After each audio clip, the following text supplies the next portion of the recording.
Bismillahirrahmanirrahim.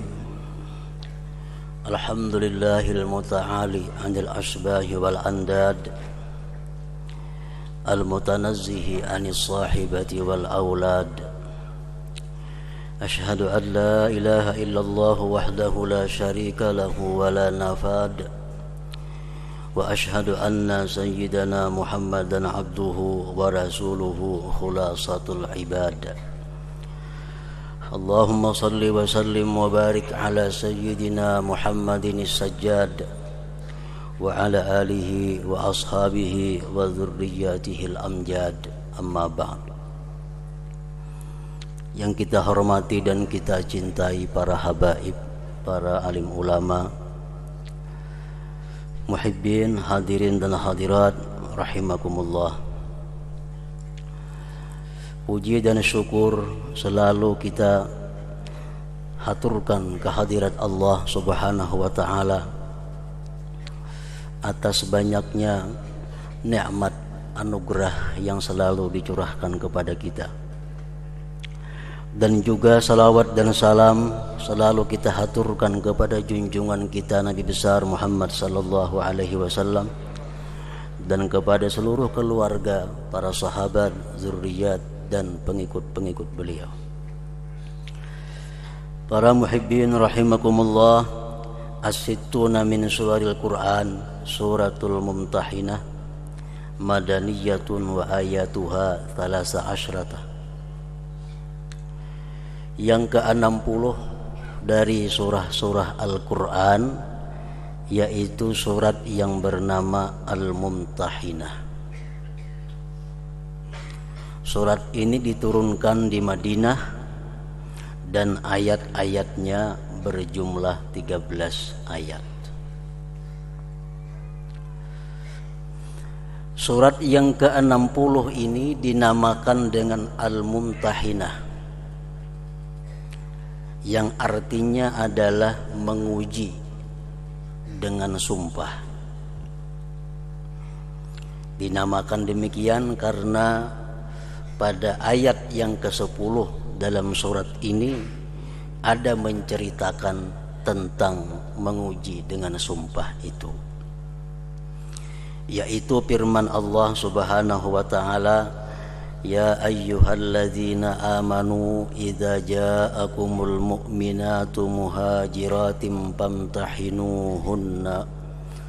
famtahinuhun Allahu a'lamu biimanihin fa in 'alimtumuhunna mu'minatin fala tarji'uhunna ilal kuffar la hunna hillun lahum wa lahum yahilluna lahun wa atuhum ma anfaqu ila akhiril ayat. Hai orang-orang yang beriman, apabila datang kepada kalian perempuan-perempuan yang beriman, yang mana mereka itu hijrah dari negeri kafir kepada negeri Islam, famtahinuhunna, maka ujilah dahulu mereka itu, tes dahulu mereka itu. Nah, makanya ini ayat dinamai, ini surat dinamai Al-Mumtahinah. Ada seorang perempuan yang beriman kepada Allah, namun dia tinggal di kota Mekah. Kemudian dia melarikan diri hijrah ke Madinah. Maka dia menemui Rasulullah sallallahu alaihi wasallam. Rasulullah disuruh oleh Allah untuk menguji orang tersebut dengan sumpah. Seperti diriwayatkan, Rasulullah mengata atau bertanya kepada perempuan itu, billahilladzi la ilaha illahu ma kharajti min bughdi zaujin, billahi ma kharajti ragbatan min ardin ila ard, billahi ma kharajti iltimasa dunya, billahi ma kharajti illa hubban lillah wa rasulih wa li rasulih. Ujar Nabi kita, wahai perempuan, demi Allah, yang tidak ada Tuhan selain Dia.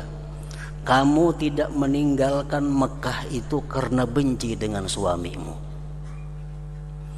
Demi Allah, kamu tidak meninggalkan Mekah itu karena ingin pindah dari satu negeri ke negeri yang lain.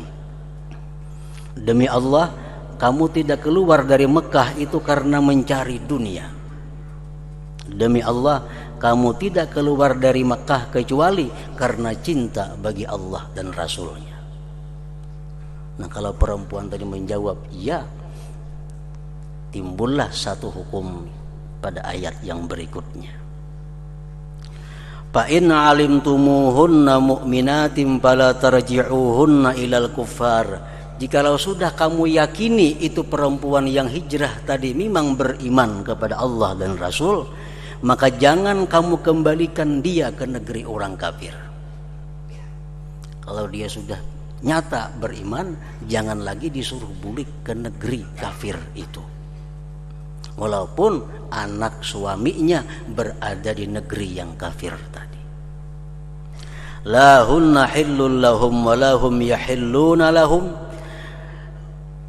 Tidak halal lagi itu perempuan bagi suaminya, dan suaminya pun tidak halal lagi bagi perempuan yang beriman itu.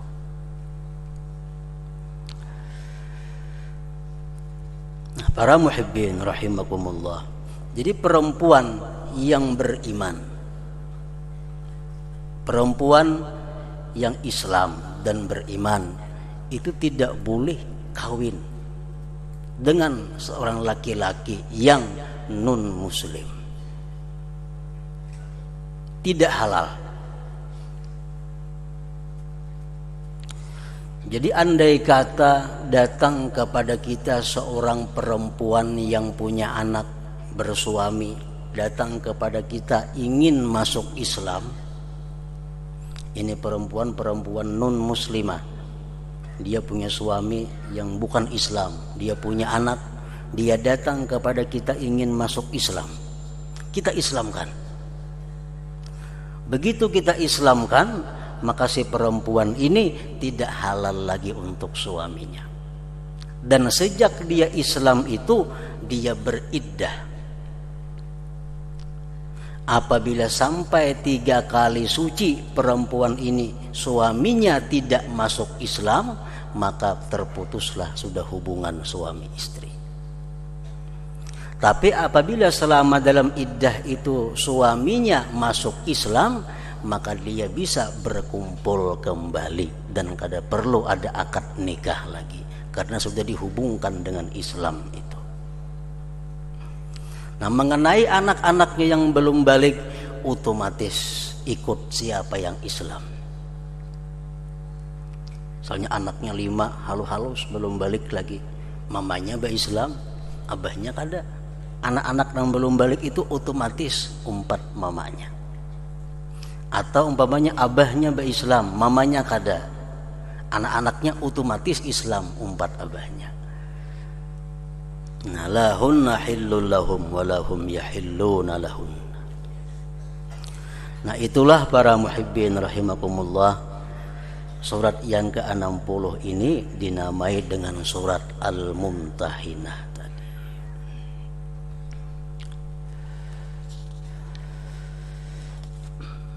Di dalam ayat yang ke-12 dari surat Al-Mumtahinah ini Allah Subhanahu wa taala berfirman, Ya ayyuhan nabiyyu idza ja'akal mu'minatu yubayyi'naka ala an la yushrikna billahi syai'a wa la yasriqna wa la yaznina wa la yaqtulna awladahunna wa la ya'tina bi buhtanin yaftarinahu baina aydihinna wa arjulihinna wa la ya'sinaka fi ma'ruf fabayyi'hunna wastaghfir lahunna Allah innallaha ghafurur rahim.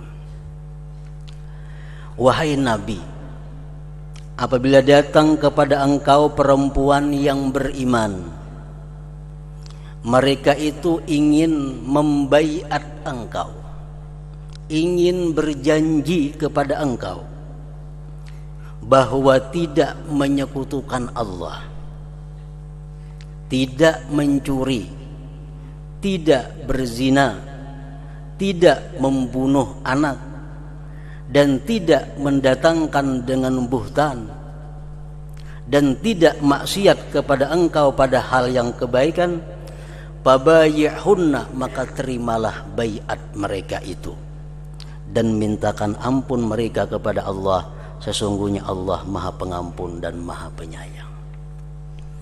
Nah, para muhibbin rahimakumullah, itu baiat artinya adalah semacam satu penekanan terhadap perintah atau larangan. Ini sudah nyata dilarang, tapi kita berbaiat. Nah, semacam ada penekanan, lebih dijauhi lagi. Kalau ada perintah, kalau kita berbaiat, maka itu lebih diperhatikan lagi perintah tersebut. Nah, dalam ayat ini Rasulullah Sallallahu Alaihi Wasallam membaiat perempuan-perempuan yang beriman agar menjauhi 6 perkara yang dilarang Allah Subhanahu Wa Taala. Yang 6 ini sudah jelas dilarang Allah, cuma dibaiat lagi oleh Nabi, ditekankan lagi agar perempuan-perempuan yang beriman itu menjauhi perkara yang 6 perkara, yang 6 macam ini. Yang pertama, al-isyrak billah, menyekutukan Allah.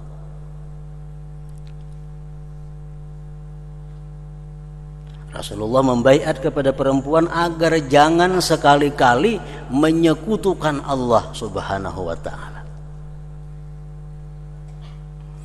Menyekutukan itu umpamanya menyembah Tuhan selain Allah,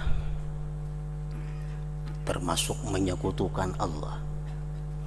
Mengiktikadkan di dalam hati bahwa ada sesuatu yang memberi bekas selain Allah, itu namanya menyekutukan Allah. Mengiktikadkan di dalam hati bahwa ada yang bisa memberikan rezeki selain Allah, itu namanya menyekutukan Allah. Mengiktikadkan di dalam hati, meyakini dalam hati bahwa ada selain Allah yang memberikan pertolongan kepada kita, maka itu namanya menyekutukan Allah.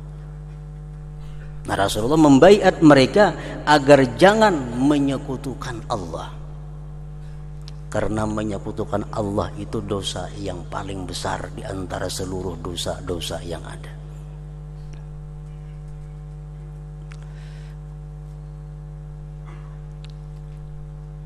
Tidak ada yang memberi rezeki kecuali Allah, tidak ada yang memberi bekas kecuali Allah, dan tidak ada yang bisa menolong kita kecuali Allah. Nah, demikian adalah bagian dari tauhid, mengesahkan Allah Subhanahu wa Ta'ala. Nah, makanya kita hati-hati, kita waspada di dalam bertawassul kepada wali-wali Allah. Kita hati-hati bertawassul dengan kekasih-kekasih Allah. Walaupun tawassul dengan mereka itu adalah hal yang dianjurkan menurut faham ahlu sunnah wal jamaah, tetapi di situ perlu diperhatikan. Kalau kita tergelincir, bisa mengakibatkan kepada kemusyrikan kita, menyekutukan Allah Subhanahu wa Ta'ala. Seperti kita memanggil umpamanya, ya wali Fulan bin Fulan unsurni, hai wali Fulan bin Fulan tolonglah aku. Nah, di situ waktu kita mengucapkan kalimat seperti itu, hendaklah dalam hati kita mengiringi, ya Allah, dengan berkat wali engkau Fulan bin Fulan, tolonglah aku. Walaupun di mulut kita kadang menyebut Allah, tapi dalam hati kita menyebut, ya Allah, dengan berkat wali engkau Fulan bin Fulan, tolonglah aku. Misalnya Syekh Fulan bin Fulan unsurni, hai Syekh Fulan, tolonglah aku.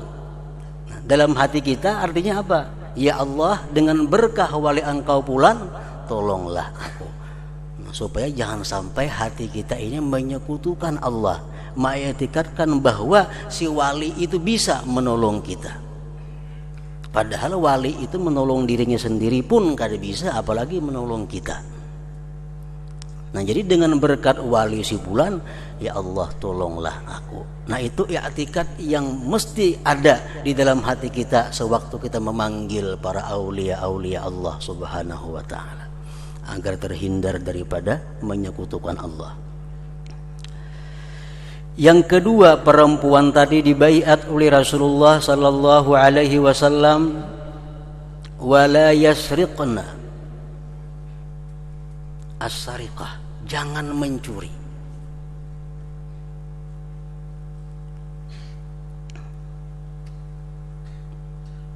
Karena perempuan-perempuan ini seringkali kalau dia lalai, dia bisa mencuri, terutama harta benda yang menjadi milik suaminya.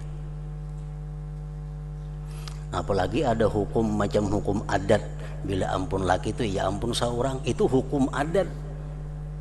Di akhirat kada berlaku itu. Ya duit laki, ya duit seorang, kada mau. Duit laki juga. Dan bini pun demikian. Andai kata bini ada punya duit, si laki kada kau bisa ambil duit bini itu. Hindun pernah bertanya, ya Rasulullah, inna Aba Sufyan rajulun syahih, fahal alayya harajun an akhudha ma yakfini wa waladi.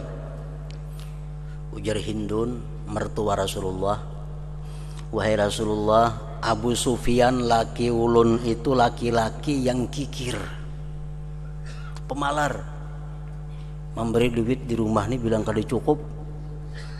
Apakah ulun berdosa mengambil kada bepadah untuk keperluan rumah dan anak? Bolehlah mengambil kada bepadah, karena sini sedikitannya memberi. Apa kata Rasulullah? La, tidak boleh.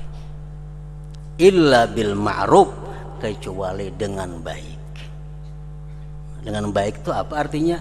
Mengambil tapi untuk hajat, untuk mencukupi, bukan untuk berlebih-lebihan.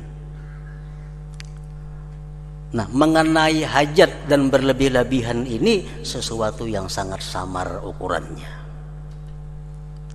Nah, oleh karena itu Rasulullah menekankan kepada perempuan-perempuan itu agar jangan mencuri.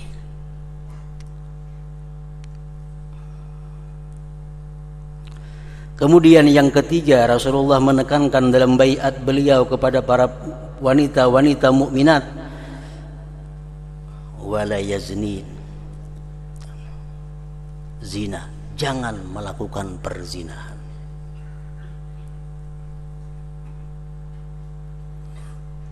Karena perbuatan zina itu termasuk bagian kabair, dosa yang sangat besar di sisi Allah Subhanahu wa taala.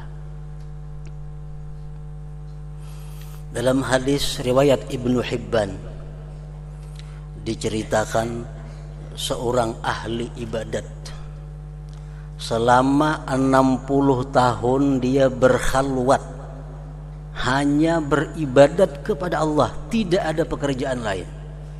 60 tahun melulu ibadat. Begitu keluar dari khalwatnya, dia berzina. Dia berzina. Katakan tak kurang 60 tahun. Sekali keluar melihat bebinian lalu berzina. Di akhirat, fawuzinat ibadatu sittina sanatan bitilka zaniyati farajahati zaniyah bihasanatihi. Di akhirat ditimbang, satu kali perzinahan itu menghanguskan ibadahnya selama 60 tahun itu. Apalagi kita kada beribadah 60 tahun. Ngapa nang ditimbang-timbang lalawanannya. Ini orang nang bakhalwat di dalam kamar khalwat selama 60 tahun beribadah kepada Allah. Hanya melakukan sekali perzinahan, di akhirat ditimbang para jahat. Az-zaniyatu bihasanatihi, maka menang zina itu daripada kebaikan-kebaikannya tadi. Nah, Rasulullah sangat menekankan ini, jangan sampai melakukan perzinahan itu. Dalam hadis yang lain beliau mengatakan, man zana aw syaribal khamra naza'allahu minhul iman kama yakhla'ul insanul ghamisa min ra'sihi. Riwayat Al-Hakim. Barang siapa yang melakukan zina atau meminum minuman yang memabukkan, Allah mencabut daripadanya iman sebagaimana melepaskannya manusia akan gamisnya min ra'sihi, daripada kepalanya. Ini juga gamis, mencabut ke kepala Allah. Nah, kayak itulah iman terabang waktu melakukan perzinahan atau meminum arak tadi. Nah, Allah dalam memerintahkan kepada Rasulnya di dalam baiat ini, wala yaznina, tidak boleh melakukan perzinahan. Yang keempat, wala yaqtulna auladahunna, tidak boleh membunuh anak. Dosa yang besar sesudah menyekutukan Allah Subhanahu wa taala adalah membunuh anak karena takut rezekinya kada cukup. Anak banyak kayak pemberi makan nih, kayak penyekolahakan, kayak pemendidik, akhirnya anak dibunuh. Ibnu Katsir, salah seorang ahli tafsir, beliau mengatakan, wa hadza yashmalu qatlahu ba'da wujudihi wa ya'ummu qatlahu wa huwa janin kama qad yaf'aluhu ba'dul jahalah minan nisa. Itu mencakup baik membunuh anak sesudah anaknya lahir atau membunuh anak sewaktu dia masih di dalam kandungan, sebagaimana yang dilakukan oleh perempuan-perempuan yang jahil, yang bodoh. Menggugurkan kandungan artinya termasuk di dalam pelanggaran baiat kepada Rasulullah sallallahu alaihi wasallam.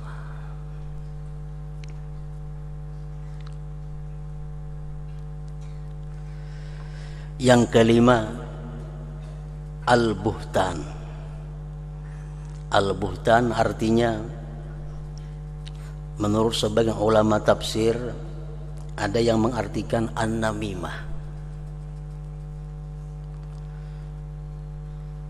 Bahasa kitanya ma'adu domba atau ma'anjur atar.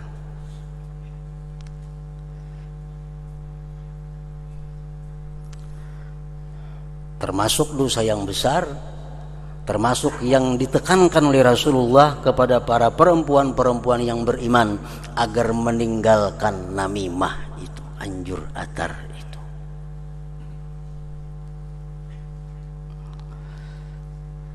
Yang terakhir, yang keenam, isyanur Rasul sallallahu alaihi wasallam, yaitu maksiat kepada Rasulullah sallallahu alaihi wasallam.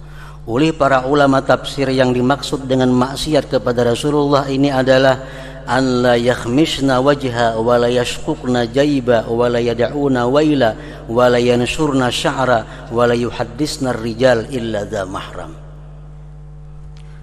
Dan tidak maksiat kepada Rasul artinya adalah tidak mencakar-cakar muka, tidak merubik-rubik pakaian, dan tidak berdoa dengan celaka, dan tidak menguraikan rambutnya apabila mendapat bala atau musibah dari Allah Subhanahu wa taala. Itu biasa perempuan-perempuan yang mana kurang imannya, kalau dapat musibah atau kematian umpamanya, nah bisa merubik-rubik pakaian, bisa mencakar-cakar muhanya seorang. Wala yuhaddisna ar-rijala, dan tidak berbicara kepada laki-laki illa dza mahramin, kecuali yang ada hubungan rahim keluarga.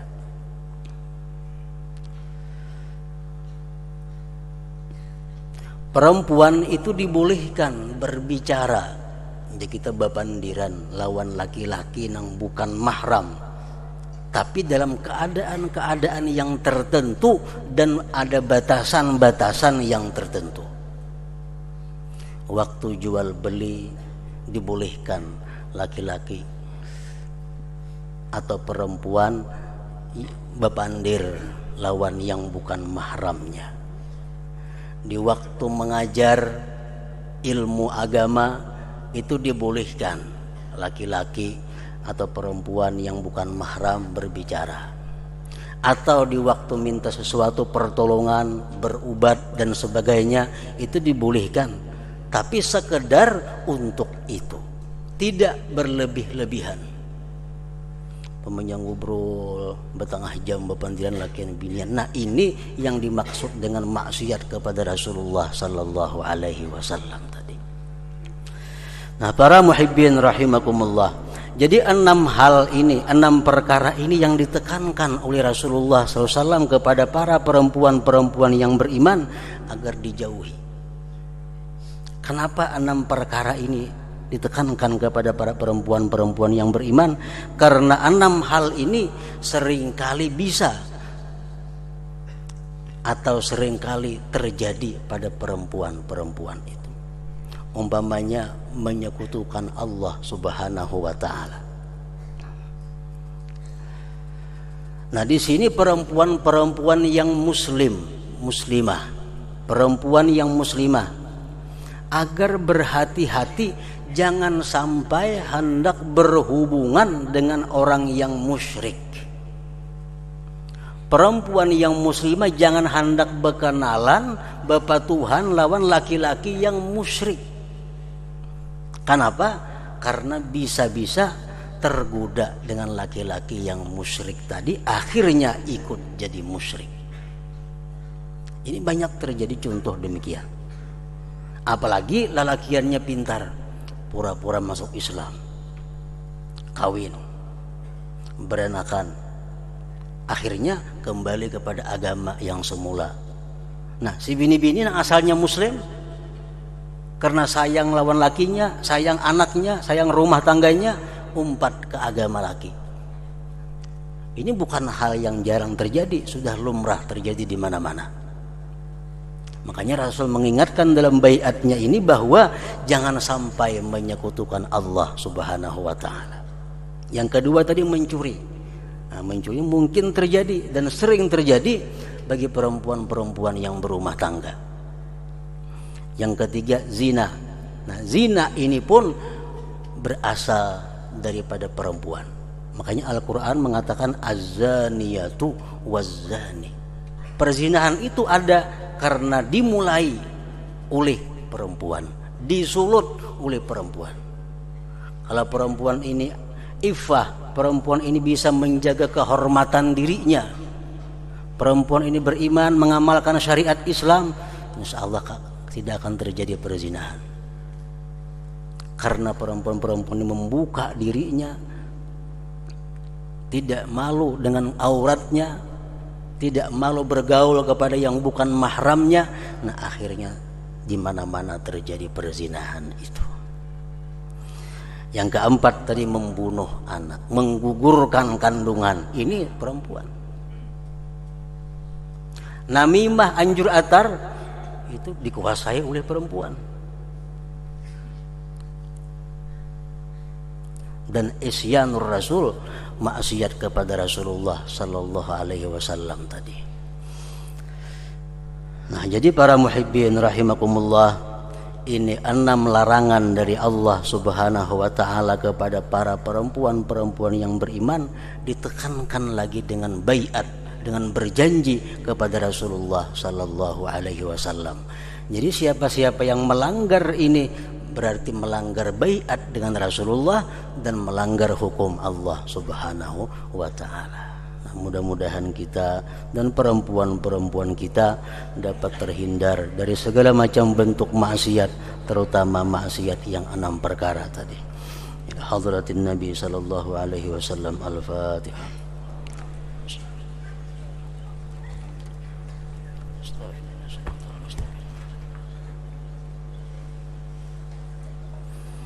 أشهد أن لا إله إلا الله وحده لا شريك له أشهد أن سيدنا محمدا عبده ورسوله لا إله إلا الله نستغفر الله لا إله إلا الله نستغفر الله لا إله إلا الله نستغفر الله لا إله إلا الله ونتوب إلى الله لا إله إلا الله محمد رسول الله صلى الله عليه وسلم فيا أيها الراجون منه شفاعة صلوا عليه وسلموا تسليما